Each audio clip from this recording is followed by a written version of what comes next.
Hockey, the great American pastime.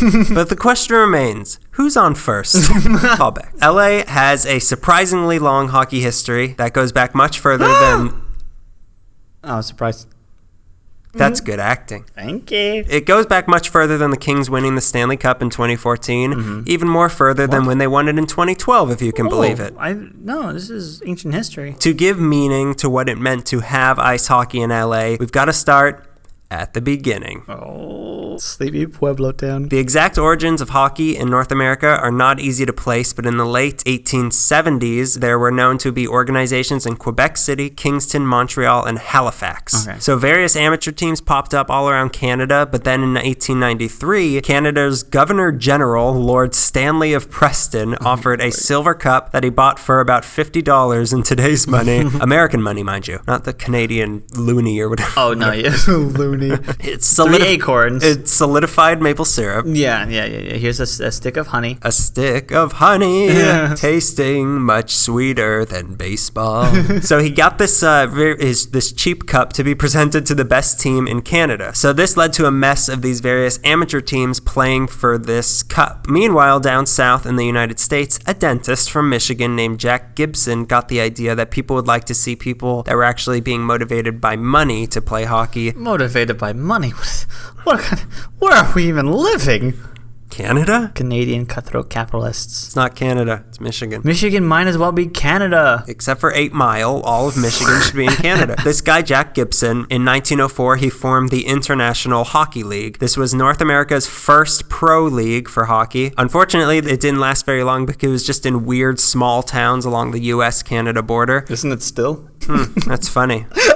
That's funny. I sit here and listen to you go on for an hour about the Dodgers. About RBIs or whatever. Something about ribs. Even though this league failed, it got the idea of professional leagues going. So a mix of amateur and professional leagues started to pop up in the form of leagues like the Federal Amateur Hockey League, the Maritime Professional Hockey League, the Western Canadian Hockey League, the Eastern Canada Hockey Association, and the Canadian Hockey Association, which started in 1909 with teams in Ottawa, Quebec, and Montreal. This is another episode where all the names of the leagues are going to get very confusing. Oh, okay, good. I brought a notebook.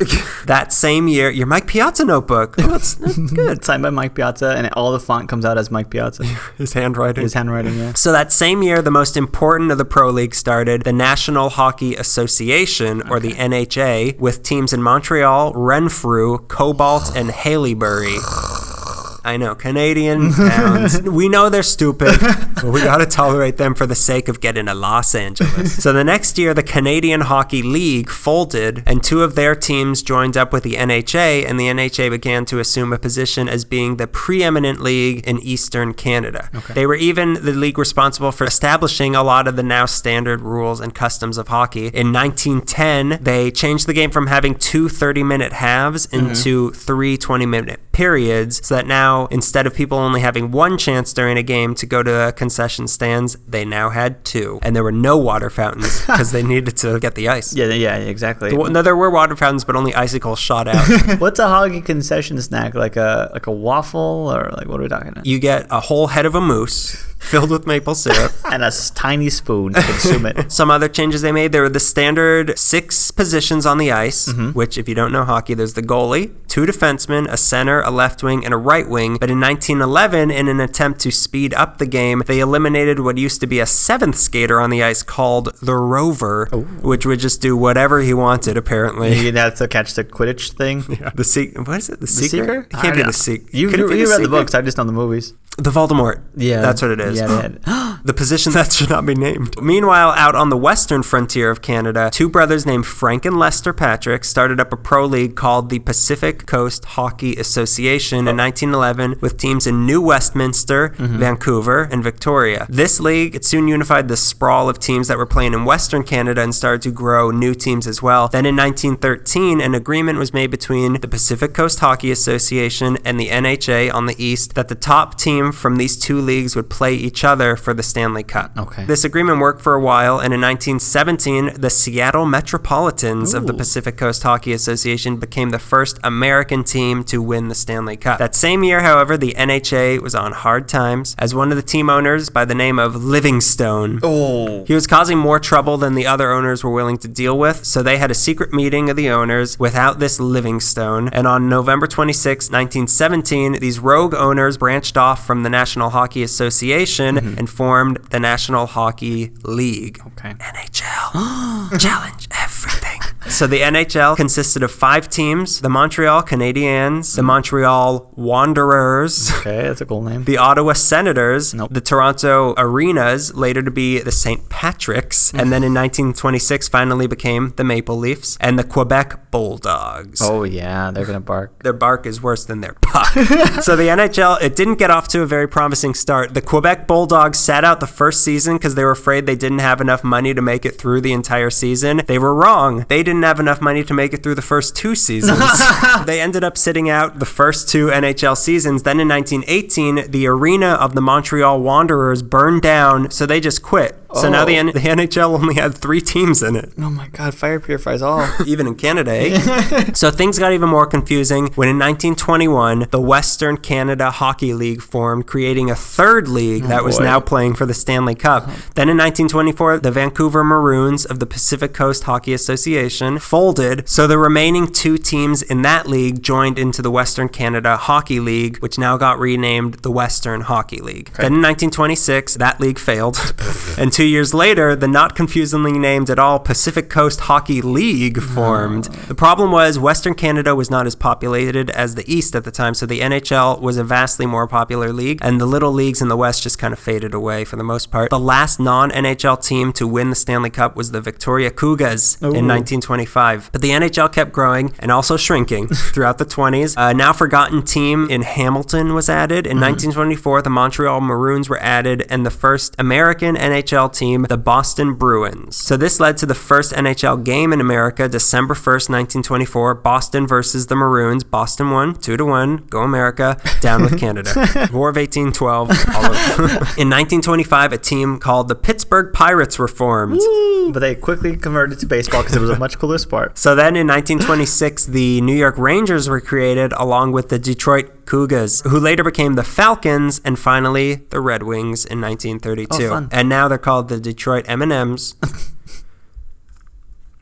Marshall Mathers. I get it. Slim Shady.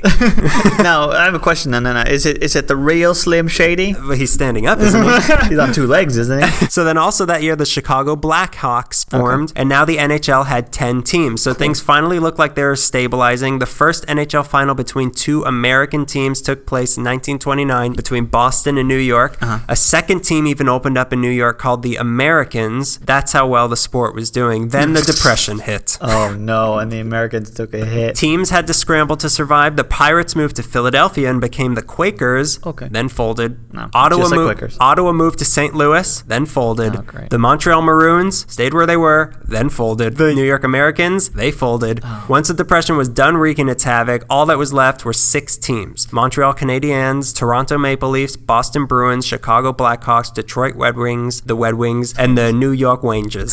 So these 6 teams, they're still around. They're referred to as the original 6. Okay. So that's a big thing in the NHL, the original 6. They make a big deal about it, even though they weren't all original. These are the teams that were kind of arbitrarily granted this mythical status. Well, they survived the Depression. Yeah, not many did. They became legends as the original teams when the league was stabilized and ready to move forward. So all 6 of these teams still, as I said, they still exist. The league stayed with only these 6 teams for several decades until an expansion took place, which is where LA comes into the NHL picture. Okay. While all this was going on in the glamorous East Coast and in humble Canada, LA was having a sort of hockey uprising of its own. In order for hockey to be played, you gotta have ice, baby. It's not something LA is known for unless you're referring to what this town's residents' hearts are as cold as. They could only play in those instances where it snowed in LA. Yeah, they had 1 day to practice in the NHL. So that all changed February 10th, 1925, when the first ice rink in all of Southern California opened at Melrose in Vermont, called the Palais de Glace. Wow, really? Yeah, it could fit 4,500 people inside, and it had a grand opening with a huge gala that was cut short when 200 kids who couldn't get in opened up the valve of ammonia that was keeping the ice frozen,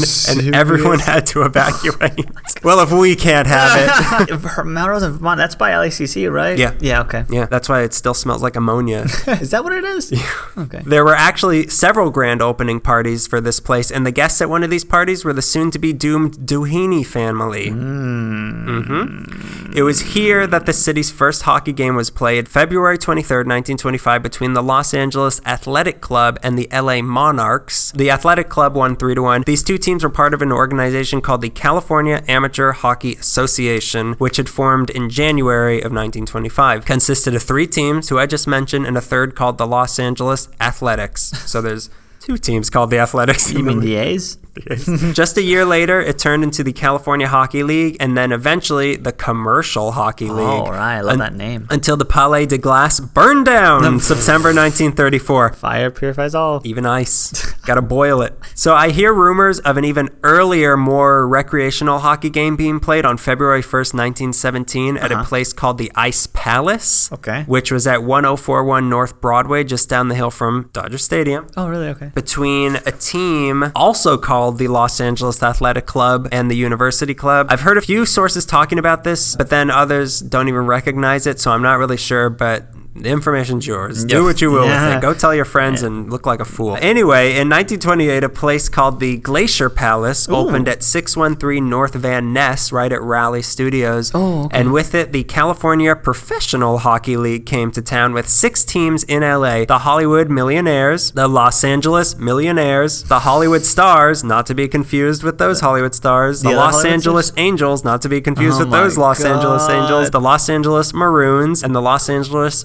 Richfields, which I think was the name of one of the minor league baseball teams. Were they trying to merge with like a team will have one of each sport? Well, the Angels are playing here. So then the Depression hit. Of course. This whole league folded in 1933. Jesus. Meanwhile, the Glacier Palace got renamed the Polar Palace on September 23rd, 1934, and brought in a new league called the Intercity Ice Hockey League, of which not much is known. The rink was later renamed the Winter Garden years later and hosted various amateur and college hockey teams until it too burned down on May 16th, 1963. Not burned down so much as melted. Everything burned down at some point. Well, they were all made of wood. They were like basically barns where instead of hay, it was frozen hay. Frozen hay, yeah. And horses would eat it still. Yeah. So a third interesting rink in LA was called the Tropical Ice Gardens, which opened November 28th, 1938 on the southwest corner of Weyburn and Gailey in Westwood, across from O'Hara's, where the Coffee Bean now is. It was an outdoor ice rink and was the only year-round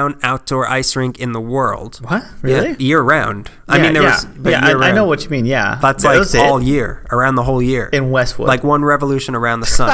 And yeah, in Westwood, 10,000 spectators could fit in it, but it was torn down in 1949 for UCLA expansion, whatever they needed coffee. Some NHL teams even came out here every once in a while for some exhibition games. April 1926, the now defunct New York Americans came to play a series of games against the best of LA team. 1927, the Chicago Blackhawks and Pittsburgh Pirates came to play some local teams and then each other at the Winter Garden before it melted. The Boston Bruins at one time came out here. September 20th, 1943, the Montreal Canadiens played a war relief charity game at the Tropical Ice Gardens. Oh, nice. One point of local pride comes out of the Paramount Iceland in Paramount, which opened in 1949. Its owner, Frank Zamboni, invented the Frank. He invented the Zamboni in Paramount. Oh, really? Okay. Yeah. So the Paramount Iceland is still fully operational. It's armed and fully operational. The biggest of these minor teams in LA was probably the LA Monarchs, not the one we talked about before, of the Pacific Coast Hockey League that played from 1944 to 1950 at the Pan Pacific Auditorium right next to Gilmore Field, where all of those things were going on. That's weird. They even won the PCHL title in 1947. The owner of the Pan Pacific Auditorium tried to lobby to get an NHL team of his own to play there, but traveling west at the time was still too cumbersome and expensive, so it just didn't work out. There was also a team at the Pan Pacific called the Hollywood Wolves that were actually a farm team for the Toronto Maple Leafs, but they folded in 1948. Then the Monarchs folded in 1950 when every other team in their division folded, so they had to by default. God. I'm so happy we have hockey now because like it had no chance to survive. Well, it's so hot. There were various small teams and various small leagues after this, like the Pasadena Panthers, the Los Angeles Ramblers, and the Los Angeles Canadiens. But once the PCHL folded, it was later reborn as the Western Hockey League, and the Victoria Cougars moved down to LA to join it and become the Los Angeles Blades, playing their first game October 13th, 1961 at the Los Angeles Memorial Sports Arena in front of 10,268 people. So the Blades played until 1967 when big changes happened in the hockey world. Money had always been an issue in the world of professional hockey, but after World War II, with TV broadcasts and transportation and things like that getting faster and cheaper, the NHL actually became profitable. So in the mid-1960s, with all this new money and with the WHL threatening to go big time and challenging the NHL teams for the Stanley Cup, they felt they were ready to expand the league. The Blades felt that they were a natural choice to abandon the WHL and join the NHL since they were the top established team in a major city. But they had the rug pulled out from under them by a man named Jack Kent Cooke, who ended up winning the bid for a team. Let's talk about Cooke. Cooking with Cooke. Cook duck with cookie. Cooke was born October 25th, 1912 in Hamilton, Ontario. During the Depression, while everybody was folding over, he was going around door to door selling encyclopedias all across Canada and eventually turned himself into a wealthy, self-made businessman. He first dipped his hands into the sports world in 1951 when he bought a minor league baseball team called the Toronto Maple Leafs. No relation. In my head, I've put all the names up and then I've erased them and rewrote the same name because it's a different team. He gave new life to this team with promotional gimmicks like diaper changing contests at home base. My God, stop it. And free tickets on Friday the 13th if you brought a black cat to the stadium with you and sacrificed it right in front of him. You love baseball so much. He was successful enough in this that in 1960 he bought a 1/4 interest in the Washington Redskins for $300,000, and in 1965 bought the Los Angeles Lakers for $5.2 million. Then finally in 1966 he bought the rights to have an NHL team in LA for $2 million, and on February 9th, 1966 the 6 new NHL teams were announced. Pittsburgh Penguins, the Minnesota North Stars, the Philadelphia Flyers, the California Seals, soon to become the Oakland Seals, the St. Louis Blues, and the Los Angeles Kings. So this, just like the coming in of the Dodgers did for the Hollywood Stars and the Angels, it spelled out doom on ice for the Blades. Now this is the Kings story. The idea with the expansion was to double the league, with the original 6 making up the Eastern Division and the expansion 6 making up the Western Division. So this doubled the size of the NHL, and even though teams like Philadelphia, they feel older to me than the Kings, but that's just West Coast inferiority complex. The Kings are as close to an original 6 team as you're gonna get. So to populate these teams and to create an equal playing field, there was an expansion draft with all players in the league being eligible. So the original 6 teams were able to protect 1 goalie and 11 players from being taken from them, but all the rest were up for relocation to whatever new team drafted them. Wow, really? Yeah, it's kind of cruel, but they wanted to make it fair, I guess. And fair it was for those people's loving families that had to move to St. Louis. The Kings had the first pick in this draft and took the goalie Terry Sawchuk from Toronto. The 1967 to 68 season was the first with the Kings and the other expansion teams in the NHL. The Kings sort of copied the logo of a crown from the old Monarchs team, and Cooke gave them the same color scheme as his other LA team, the Lakers, of purple and gold. The first coach was Red Kelly, and Bob Wall was the first captain. Cooke wanted a shiny new home for his LA teams, so he began construction on the $16 million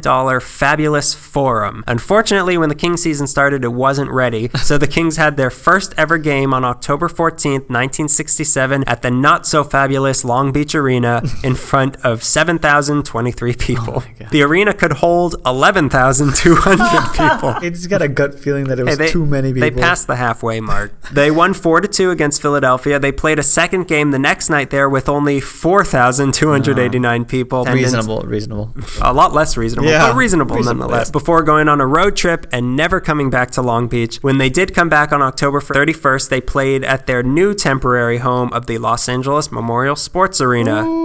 So this place, this old relic, opened up July 4th, 1959 and could hold 14,546, was the home of the Lakers as well at the time. The Kings stayed here until December 21st, when finally they could move into the Forum at 3900 Manchester Boulevard in beautiful Inglewood. It was designed by Charles Luckman, who also did the Googie theme building and the not-so-Googie Madison Square Garden in New York, and it was built to resemble some sort of Roman Forum and could seat 16,005 people inside. side, and you were lucky to be one of those 5. I've got the golden ticket. And 4 more. The first Kings game here was December 30th against Philadelphia. Yet again, the Kings lost 2-0. Cook was an interesting guy. He wanted his team to succeed, so he did things like in 1969 threatened to fine all Kings players $100 if they didn't argue bad calls made by refs during the games. He had bought the American Hockey League team in Springfield, Massachusetts as the Kings farm team, but we really didn't have any stars on the team yet, so Cook decided, since he didn't have big stars that fans could get excited about, he could at least have players with big nicknames. So he gave his players nicknames like Cowboy, the Jet, the Entertainer, Frenchie, and Whitey. A good nickname for this campaign is didn't work.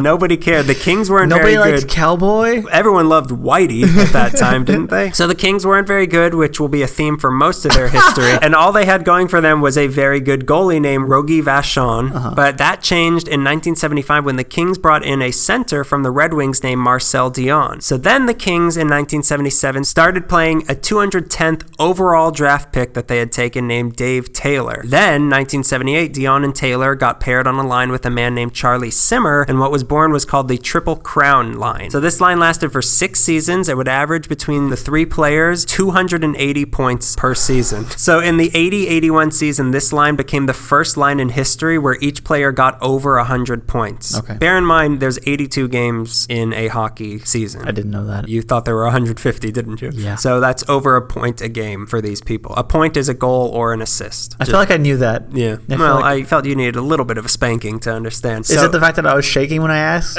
Yeah. So in that season, Simmer had 105 points. Taylor had 112. Dion had 135 points. By the end of Dion's time with the Kings, he had 7 100-point seasons. He is now in the Hall of Fame. Jesus. Simmer is not, but he holds the Kings' longest goal scoring streak at 13 games. Taylor is not in the Hall of Fame either, but he did go on to become the Kings' general manager years later. I feel like you might not appreciate the gravity yet. There's 82 games. If you get 20 goals in a season, that's a good season. If you get 40 goals, you're like an elite player. So these people were getting a lot of points. I think I got that. So I didn't think your little patootie was red enough, so I decided to spank you a little further. If I can watch you play little hockey, it'll make more sense. So I brought you a rod.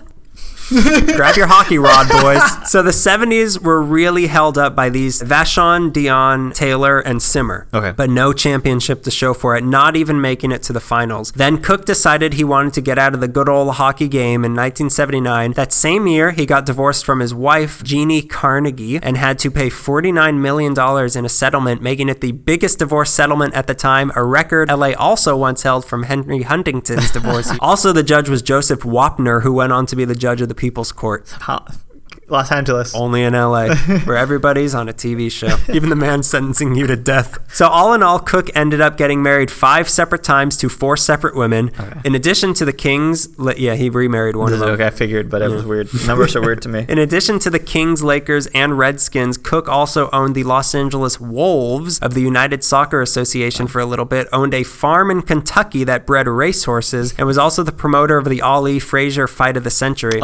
He died of a heart attack, April 6th. 1977. It was the heart attack of the century for him. But back in 79, he had sold the Forum, Kings, and the Lakers to a man named Jerry Buss for $67.5 million in what was the biggest deal in sports history at the time. Dr. Jerry Buss was a poor boy from Wyoming, my hometown of Wyoming, California. Wyoming? He got his bachelor's at the University of Wyoming and then got his PhD in chemistry at USC. Chemistry just wasn't enough for poor boy Buss, and he started investing in real estate and soon became a multimillionaire with property in California, Arizona, and Nevada. But chemistry and real estate just weren't enough for poor boy Buss, who wanted to be involved in sports also. His first foray into the world of sports was in the 70s with the Los Angeles Strings, a local team tennis team. Oh, it wasn't an orchestra? It was a team tennis team. Team tennis. Team. There's no better way to put that. In addition to the Kings and Lakers, he also ended up owning another team he brought to play at the Forum, the LA Lasers of the Major Indoor Soccer League. Buss also ended up launching the Prime Ticket Network, which was Southern California's first cable sports network. What was it called? The Prime Ticket. Okay. Oh my God. Do you even know sports? Do you even lift, man? I mean, what do you drink? Do you drink muscle milk? Come on, how much you bench? Show me your glutes. I have photos of everything. I don't take off my clothes ever. Give me your email address. I'll send you very raunchy stuff. Very illegal. So the biggest moment for the Kings under Buss's rule happened April 10th, 1982. Kings were in the playoffs against the Edmonton Oilers, who were being led by Wayne Gretzky. It was the third period, and the Kings were down 5-0, ended up scoring 5 goals in a row, pushing the game to overtime, where Darrell Evans of the Kings scored, and the Kings won 6-5. Evans is now one of the radio announcers for the Kings, and this was the biggest comeback in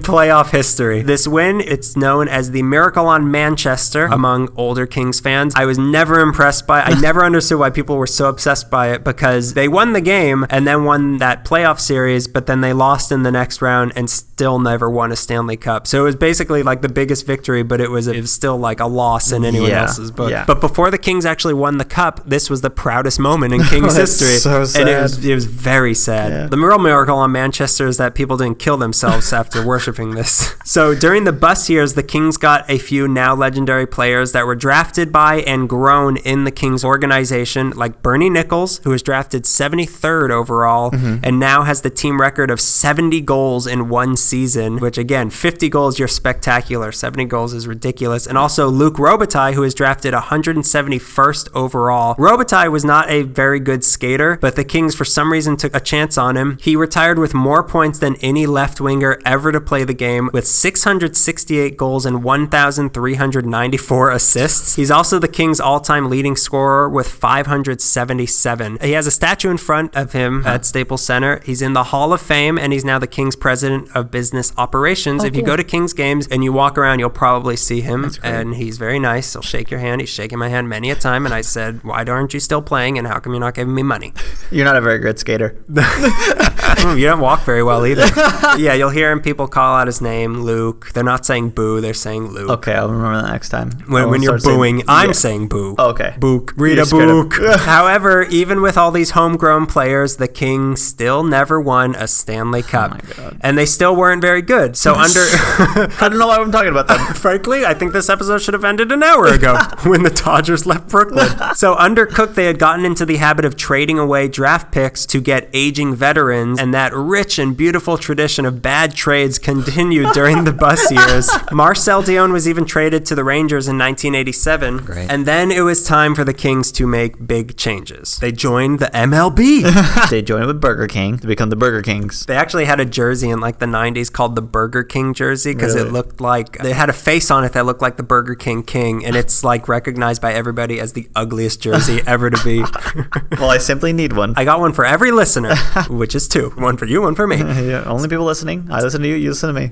So big changes. 1986. Buss had sold 25% of the Kings to a very sleazy looking guy by the name of Bruce McNall. Then the next year, sleazy looking McNall bought up 24% more of the team and became the Kings' biggest shareholder. Then in March 1988, he bought up all the rest of the team. So we're in sleazy hands now. Oh, yeah. Now, who was this mysterious sleazy man tell hand? me more about sleazy. Bruce McNall was born April 17th, 1950 in Arcadia. Oh. Bruce of Arcadia. He loved collecting coins. So at age 14, he got a job at a coin store in Arcadia. By 15, he owned that store, but he eventually went to UCLA to study ancient history. In 1971, he opened up a shop in Beverly Hills called Numismatic Fine Arts International, which is apparently a very big deal in the coin collecting world. They've dealt coins to the Met in New York and the Louvre. His first experience in the sports world came 1980 when he became part owner of the Dallas Mavericks. The finest moment in McNall's coining life came in 1974 when he won at auction an Athenian decadrachum, which is apparently like the Mona Lisa of Greek coins. Yeah. To win it, he outbid Aristotle Onassis, Jackie Kennedy's second husband, and Valerie Giscard d'Estaing, who a few months later after this was so distraught he became president of France. But there was one coin he really wanted, a coin made out of human. The most dangerous coin.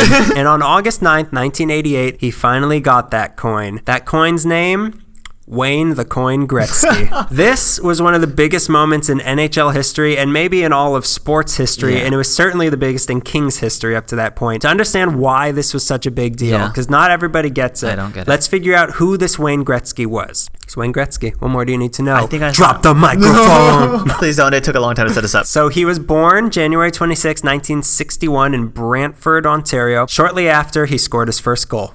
He shot his placenta back into his mom. Top shelf. He was a child prodigy, and every scout in North America was just waiting for him to turn 18. And when he finally did in 1979, he joined the Edmonton Oilers. The best way to explain how good he was is to just list some of his accomplishments. Okay. He won the Stanley Cup with Edmonton 4 times between 1984 and 1988. Wow.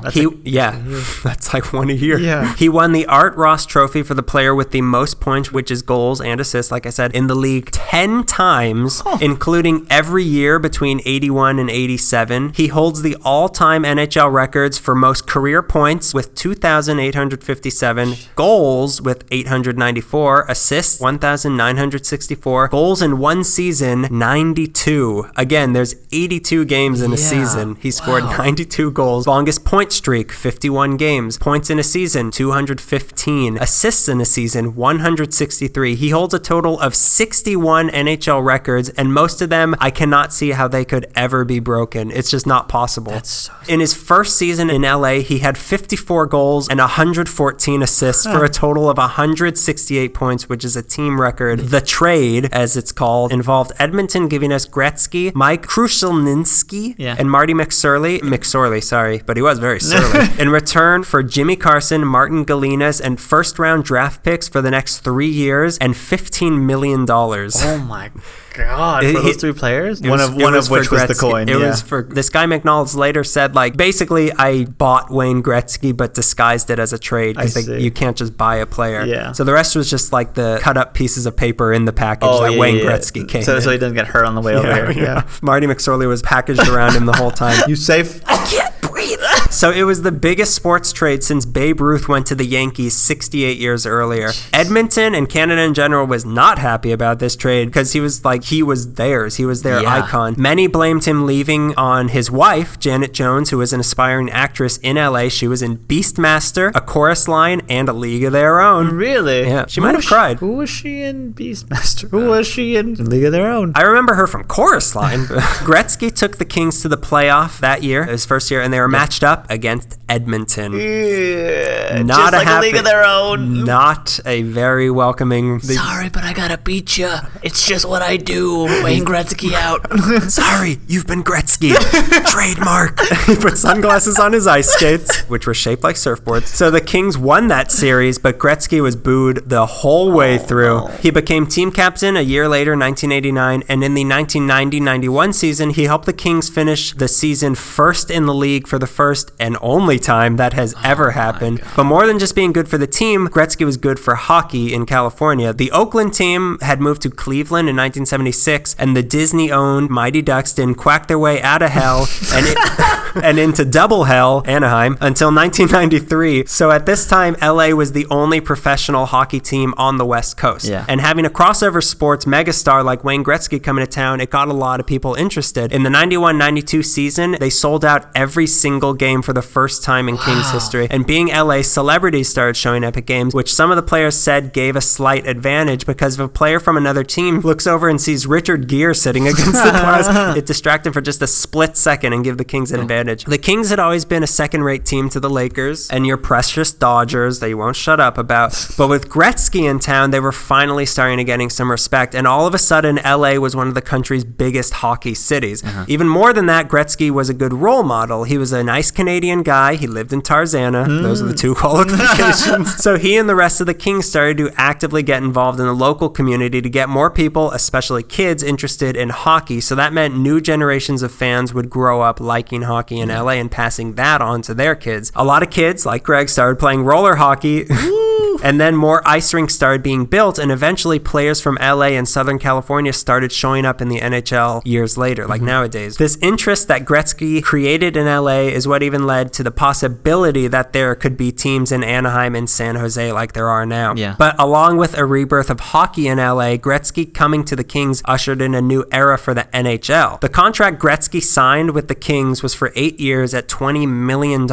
So there were some years in LA that Gretzky was making $3 million for 1 year, which was unheard of in the NHL. Yeah. This was the first instance that led to what we now have, which is sort of these big, mega, high-paying salaries. The Forum itself that same year had its naming rights sold to Great Western Bank, so it was now rechristened the Great Western Forum, which was one of the first instances of a corporation buying its name onto a major sports venue. Yeah. A lot of people were upset about this because it got them all up in arms against a corporate branding dystopia future that happened. You mean you don't like the Gibson Amphitheater or the Verizon Wireless Theater? Oh, beautiful. Beautiful. I don't like Nokia Live, but I like Microsoft Live, which is what it now is. Nokia Theater, that is. I know what you meant. Whatever. Take them all down, man. So it was also a new era for the Kings. When Gretzky was first introduced as a King, he came out wearing the new redesigned Kings jersey with the new logo and the new silver and black colors they shared with the Raiders. It's very nice. And with that came an almost great run for the Kings. In 1993, Gretzky led the Kings to its first ever Stanley Cup final. Did they even know what that was? They didn't know that the season went on that long. We're still playing?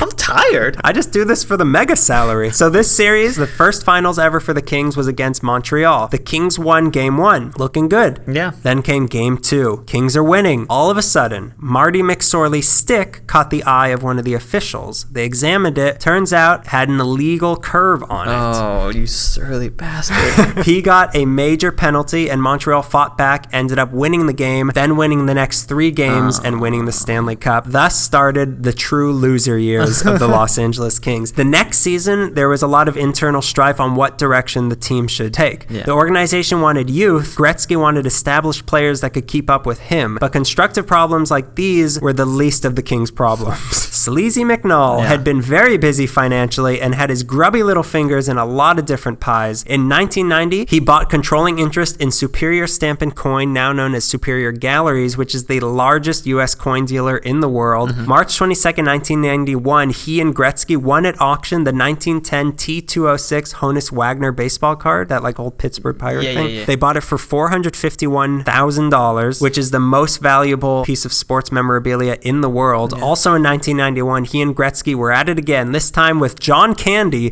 to buy the Toronto Argonauts of the Canadian Football League. Between Uncle Buck and Harry Crumb. I'm going to go buy a football league. McNall also formed both Sherwood Productions and Gladden Entertainment production companies, which made movies like Mr. Mom, The Fabulous Baker Boys, and Weekend at Bernie's. 3 classic American films. Still wouldn't let Gretzky's wife in. He was also in the horse breeding business, along with being chairman of the NHL's Board of Governors from 1992 to 94. If you couldn't tell, he spent his money very lavishly. Yeah. He got the Kings their own private plane. He would buy very expensive gifts for the players. He once gave the team $1 million for beating Ottawa in Ottawa for the first time ever, which was against NHL rules. Not to beat Ottawa. That's allowed, but giving that sort of money to your players under the table, not allowed. Of course, financial troubles began. What are you trying to say? Did you say that if there's an up, there's a down? All great things must pass. No, that's not true. Like kidney stones. 5 weeks before the 93 finals began, he had to take out a $2.8 million loan just to pay the people who worked for the team. Some of the staff members' checks bounced. The day the finals began, he defaulted on a loan to Bank of America, who threatened to bankrupt the Kings if he didn't sell the team and pay them back, which is exactly what he did. But his troubles weren't over. He came under federal investigation and ended up pleading guilty to 5 counts of conspiracy and fraud and to getting $236 million in fraudulent bank loans from 6 different banks, and was sentenced to 70 months in jail. In here, I had so much faith in someone looking sleazy and not being sleazy, and here we are. He lived up to his face. So regardless of how his time went with the Kings, he's out of prison and he's still on good terms with the team, and he really did a lot of good for expanding hockey in LA. So who had he sold it to? Sony, apparently was interested in buying the Kings, but they were moving too slowly because he was going to prison. So on May 16th, 1994, two men named Joseph Cohen and Jerry Sudikoff bought 72% of the team for $60 million. Sudikoff was the founder of a media company named IDB Communications Group, Inc. Oh, I love their nothing.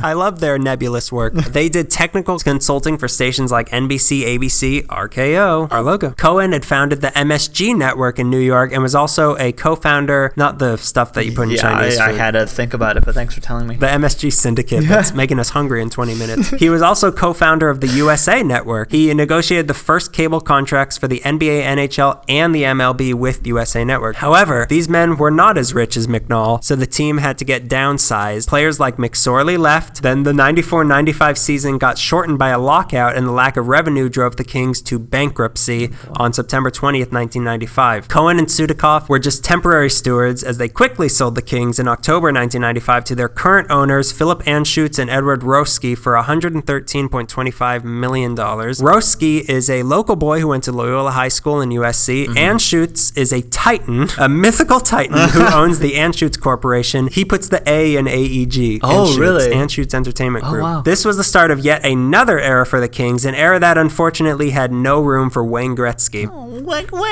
They wanted him to stay, but the direction they were headed was not what he wanted. They traded him to St. Louis. He may not have played his best hockey in LA, but it seems like that were the team that he most identifies with, which is why there's a statue of him also in front of Staples Center. Plaque marks the spot. Statue marks the center. The best player ever to play left us, and still we had no Stanley Cup. Oh my God. But maybe a change in scenery would help cheer us up. In 1996, Anschutz and Roski started looking for a new, more modern home for the Kings. They selected as the future location of their new home 1111. That's all the ones. It's a binary road. In the robotic district. Zip code 00001. So this was on Figueroa in downtown, which at the time was just an unused space next to the convention center. Yeah. $407 million changed hands and the process began. Meanwhile, Jerry Buss, who still owned the Forum, sold the Forum in 1999 to LA Arena Company, and then that changed hands once again the next year when it was sold to the Faithful Central Bible Church of Inglewood for $22.5 million. They had some services there, like religious services, that is, up until 2009, but it didn't get all churchy like the old theaters in downtown. They maintained it as an active performing arts venue. It was the first multi-purpose arena owned by African Americans. Oh, cool. So then on June 26, 2012, the Madison Square Garden Company bought the Forum for $23.5 million, and then in 2013 gave it a $76.5 million renovation with Chase as its new major sponsor to bring it back to its old glory and to refocus it solely on entertainment and music rather than sports. So the Forum, just to close out their story, they've had a long musical history. The first ever concert there was Deep Purple opening for Cream. Queen played there. David Bowie, Jimi Hendrix, Elvis, Led Zeppelin played there 16 times. In a week. Get the lead out. The grand reopening of the Forum was January 15, 2014 with a 3-night stand by the Eagles. They only played Hotel California. For 3 nights straight. It was one show. It lasted 3 nights because Hotel California would not end. It never ends. And you can never leave. Is that song about ghosts? I keep asking that. It has to be. So over their stint there, the Kings had played 1,204 regular season games, 69 playoff games, and the 33rd NHL All-Star Game was held there February 10th, 1981. Back in 1999, the Kings were now at home in the Staples Center. Opened October 17th, 1999, with a Bruce Springsteen concert.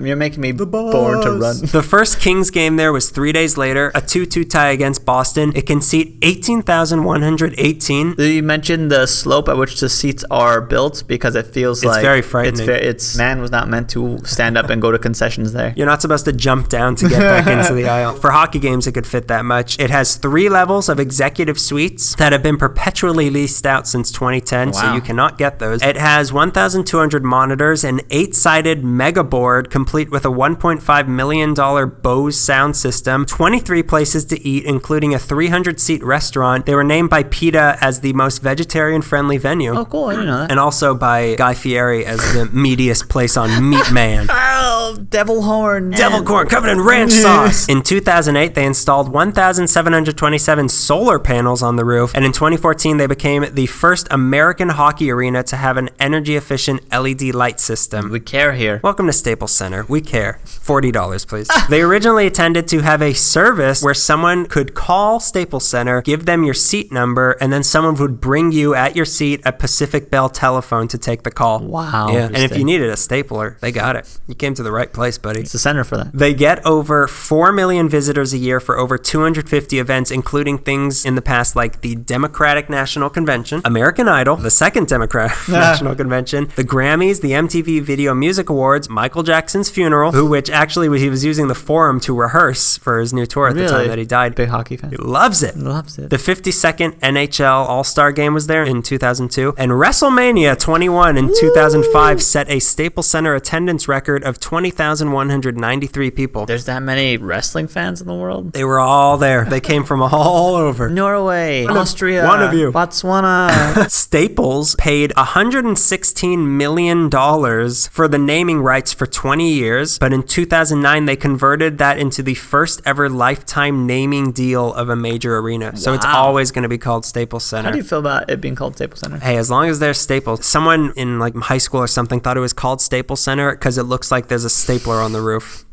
Just a coincidence. You can't argue with that logic. You just have to accept that there's people like that. The Kings signed a 25-year lease to play there. This place was built for them, but then the basketball teams followed them there, and they made it the first facility to host 3 pro teams. Then the WNBA Sparks came to play, and so did the Arena Football League Avengers came to play. Right. The construction of LA Live, which I always thought was like, Staples Center? All right, we'll build LA Live. Yeah. LA Live came with the deal. That was part of the deal that they had to build that. I had no idea. The creation of LA Live sparked more restaurants coming to the area, which led to more apartments going up, which gave people a reason to come downtown other than to work, and started the whole renaissance that downtown is currently in. Right. So there might not be any resurgence going on in downtown right now without LA Live and the Staples Center, and there would be no Staples Center without the Kings. Wow. So you're welcome. On behalf of the ghost of Wayne Gretzky, who is still alive.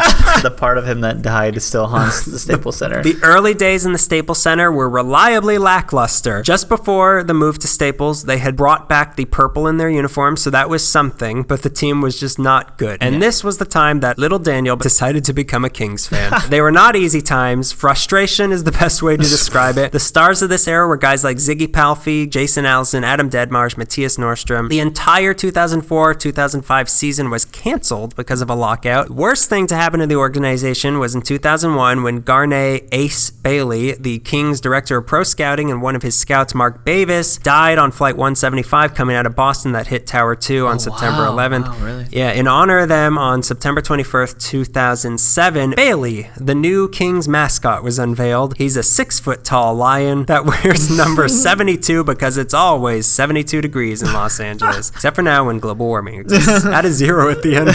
So this was actually not the first Kings mascot. The first was a mercifully forgotten snow leopard named Kingston in 1990. No one's gonna like you. As bad as this was, former player and general manager Dave Taylor and his successor Dean Lombardi started rebuilding the team out of young draft picks, and while the older Kings were getting career-ending concussions nonstop and disappointing Daniel year after year, showing off. While this was going on, young Kings-grown draft picks like Dustin Brown, Drew Doughty, Anze Kopitar, and Jonathan Quick started coming into the mix. Yet another decade ended with no Stanley Cup, but the 2010s was a whole new organization. In 2008, Dustin Brown had become the 15th captain in Kings history, and at 23 years old, he was the youngest captain ever, and also their first American captain. Go America. So there was a younger leadership of the team, of mostly younger players. In 2011, they got their 7th and current logo and switched once again to silver and white, so they had a whole new look as well. Then came the 2011-2012 season. Just another season. Yeah, no big deal. Then in December, switched coaches. They got Daryl Sutter. He was a former player from a very successful hockey family. In 1982, he and 4 of his brothers were all playing in the NHL at once. So now with a new coach, the Kings managed to make it into the playoffs. In the 8th and final seed, last place. Nobody expected much, especially since they were matched up against Vancouver, who had finished first place in the entire league. Miraculously, the Kings beat them. Then they were faced up against St. Louis, who finished second place in the West, swept them in 4 games. Then they were up against Phoenix, who was the 3rd place team. They managed to beat them and make it to the Stanley Cup Finals for only the 2nd time in their history. First time without Wayne Gretzky. Nowhere to be found.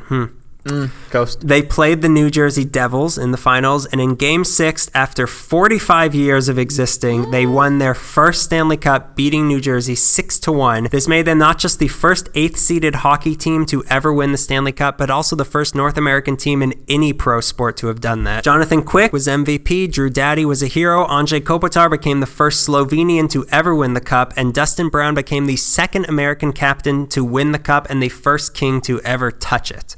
The team was mostly kept intact, but the next season was cut in half by another lockout, and the Kings made it to the Western Finals but lost. Yeah. Then came 2013-14 season. Made it to the playoffs yet again, but this time the storyline was all about comebacks. In the first round, they were matched against San Jose, lost the first 3 games, then managed to win 4 in a row to advance. Then they were matched up with the third California team, those fouls from Anaheim, the Ducks. It took 7 games to beat them. Then in the Western Finals, they were up against Chicago, who was the team that knocked them out the year before and the champions from the year before. They had to go the full 7 games again, so this is 7 games in all 3 rounds so far against them to finally win in overtime with a goal by Alec Martinez. Then to the finals yet again, 3rd time ever, where they beat the New York Rangers in Game 5, double overtime with a goal once again by Alec Martinez. Took 26 playoff games to win the Stanley Cup, the longest it has ever taken any team. So now LA was an almost back-to-back Stanley Cup winner, so what do they give us as an encore the next season?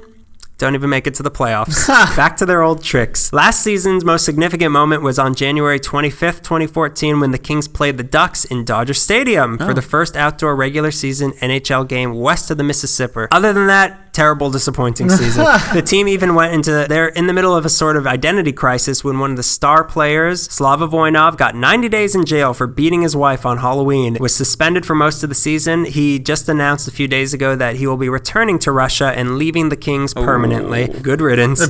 After the season was over, Jarrett Stoll, another player, got arrested in Las Vegas for bringing ecstasy to the hotel pool. Now, Mike Richards, another player, is challenging the Kings legally for what he sees as an illegal termination of his contract after he was stopped at the Canadian border for smuggling Oxycontin. Other than that, still a pretty good organization. There are 21 people from the Kings organization in the Hall of Fame, including Arvin Scully, Bob Miller, he's our TV announcer who has been with the Kings for 42 years. The retired numbers hanging in Staples Center are 16 for Marcel Dion, 18 for Dave Taylor, 20 for Luc Robitaille, 30 for Rogie Vachon, 99 for Wayne Gretzky. They've made it to the playoffs 28 times and are about to start their 49th season. They train in El Segundo. Most of the players live in the South Bay. It's not uncommon to see them around Manhattan Beach. Yeah. Hey, how's it going, Drew Doughty? Don't talk to me. I told you. Don't take drugs. Don't do drugs, except if you're on the Kings. But what's to be proud of most is that the 4 biggest stars on the team right now, Brown, Kopitar, Quick, and Doughty, were not local boys, but locally groomed by the team and made into superstars. Wayne Gretzky has even called Kopitar the 3rd best player in the league right now. And with 2 Stanley Cups in the city's recent past, time will show if that will have any influence on future hockey legends that may be born in the LA area. Could be you, Greg. I've been trying. I just want to impress you. He was legendary for making to the NHL at age 80. Everyone thought he wouldn't make it. He'd die before that, but he said, no, I'm going to die on the ice.